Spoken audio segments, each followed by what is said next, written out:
Hello Vegan Dragon, this is Mr. Van, and today is going to be the beginning of the second week for this month. And today we are going to be talking about our physical and mental goal, which is power and kindness.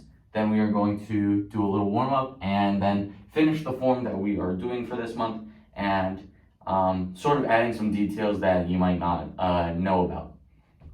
So first things first, we're going to talk about our physical goal, which, like I said, is power. So last week we talked about how power, you get it from rotation, but this week we're going to talk about how we get it from backup mass. Now, if you guys don't know what backup mass is, it's basically putting more weight into whatever you're doing. So that's what backup mass basically means. So you're backing up what you have, like your power and stuff, with your weight, which is mass, if you guys didn't know what mass meant. So I'm sort of going to explain it again like a physics sort of way. Basically, what you guys need to know is the amount of force that you put on someone is how much you weigh by how fast you're going. So if I weigh more, or if I put more weight onto something, it's going to hurt more. You can think about it as like if I drop a bouncy ball on you and I drop a basketball on you, which one would hurt more? Obviously the basketball, because it weighs more. So you can think about when you punch or when you kick or something as a bouncy ball compared to a basketball or a weight ball or whatever. You can think about it as like that. If I'm dropping the bouncy ball on you, I'm not putting any of my weight on it. I'm basically just punching like this, not leaning into anything. But now, if I'm the basketball or the medicine ball or the weight, now I'm gonna lean and push all my weight into you like this and leaning into it a little bit so that now more of my weight is going onto you, meaning that it's gonna hurt more because I put more force on you.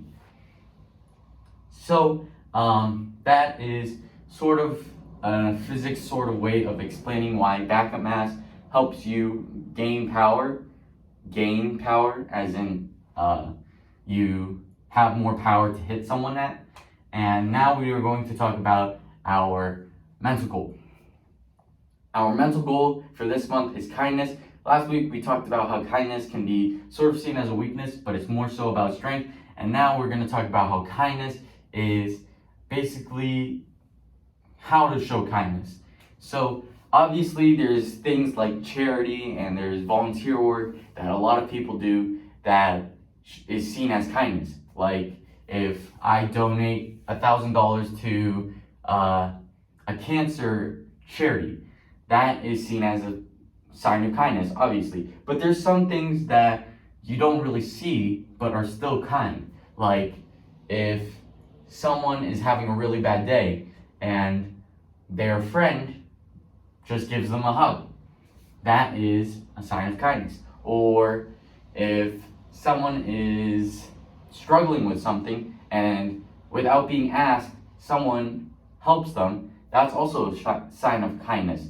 There's a lot of things that are a sign of kindness that don't really get recognized as kindness or being nice, but is still a sign of kindness, even though it's not donating to help world hunger, or even though it's not helping cure cancer or something like that.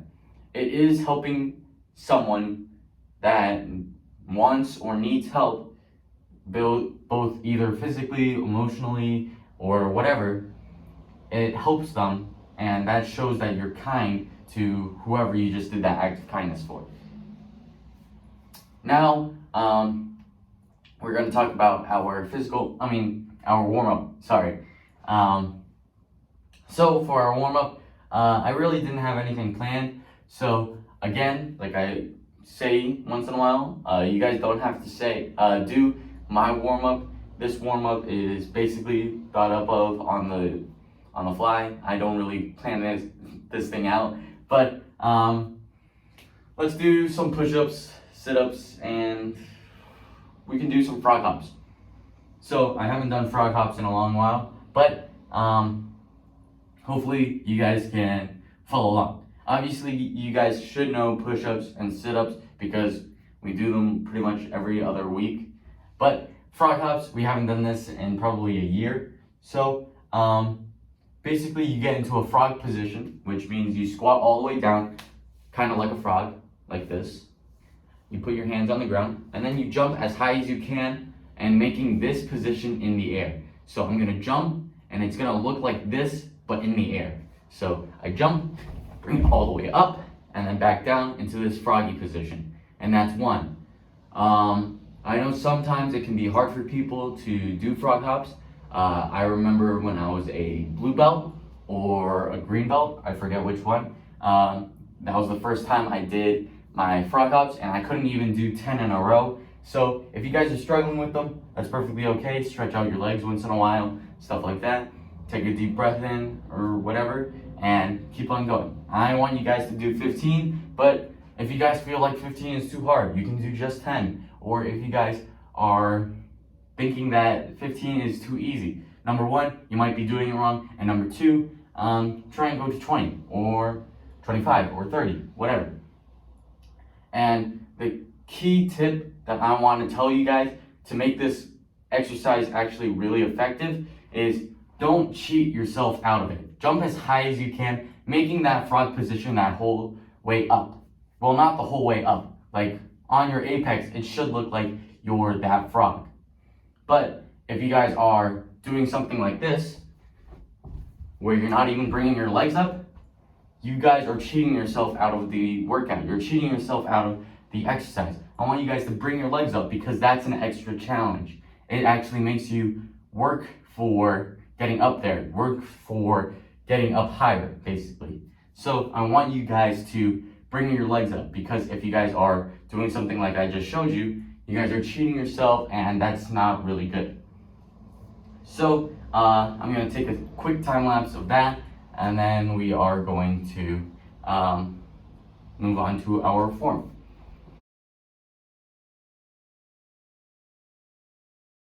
Alright, so I'm back from the warm-up, and now we are going to move on to our form. This is going to be the last section of our form. Next week, we're going to put the two parts together. If you guys want to practice putting that together now, that's perfectly okay. But what I recommend is that you guys just basically try and just learn this part by itself. Maybe do it 2 times today, then 2 times tomorrow, and then try and practice it once in a while every couple days, so that you guys can get it sort of in your memory before next week, so that when you put it together, I can kind of just give you some details that you might forget or you might need to add, because some people don't do it when they first learn it. But yeah, I'm going to do our form now. So we put our feet together, we do a courtesy, then we get into our guard stance. We're going to get into our right guard stance. So our left foot is in the front, right leg is in the back, making sure that we have our toe heel line. Now we are going to do a back fist. So back fist, now we're going to take our backhand and do a palm strike. So a palm strike is what the name implies, a strike with your palm, which is this part right here. Making sure that we're hitting with the bottom part right here, because it's more hardened than any other part of your palm. So instead of making a clap or a slap, you're more so striking like a punch, but with your palm. So back fist, palm strike, and then we're gonna do something called a pump jump front kick. Now, I'm gonna turn so that you guys can see basically what I'm doing. So I just did that palm strike. Now we are going to do a pump jump front kick. So I take my back leg, which in this case is my left leg. I bring it up. Now I'm going to take my back leg and jump and switch, then do a front kick. Now, that was a really slow example of me doing it. So if you guys need to and you guys don't really know what the steps are, you guys can break it down like that. You guys can pump, switch, front kick. Or if you guys feel like you guys can speed it up a little bit, you guys can do it in really smooth motion. It's called a jump for a reason, because at some point in the kick, you're not supposed to have any of your feet on the ground. You should be in the air, completely jumping. So it should look something like this. Pump, jump, front kick. As you saw, I did a little hop while switching my legs. So that's a pump, jump, front kick. So I jump here, switch, and kick, like that. So I want you guys to practice that. Practice that pump jump front kick, and make sure that you guys are hitting with this little part right here instead of your whole hand, because if you're hitting with your whole hand, you're more so giving them a high five to the face or slapping them or whatever. But if you hit with the palm, that is going to do some damage and it's gonna let you guys run away. So if you guys can, take a pillow or something and just palm strike it, making sure that you're hitting with the bottom of your palm, making sure that you're using both hands when you do it, because if you guys just know how to do it with one hand, that's not really going to be useful if you guys break your arm or break your wrist or something. So make sure that you use both hands. Same thing with your front kick. If you guys can, practice with both, because let's say you hurt your ankle on one, you won't be able to kick. So even if you're just practicing front kicks, go ahead and practice that. But practice that pump jump too, because that is going to be in your form. And I will see you guys in Thursday's video. Bye.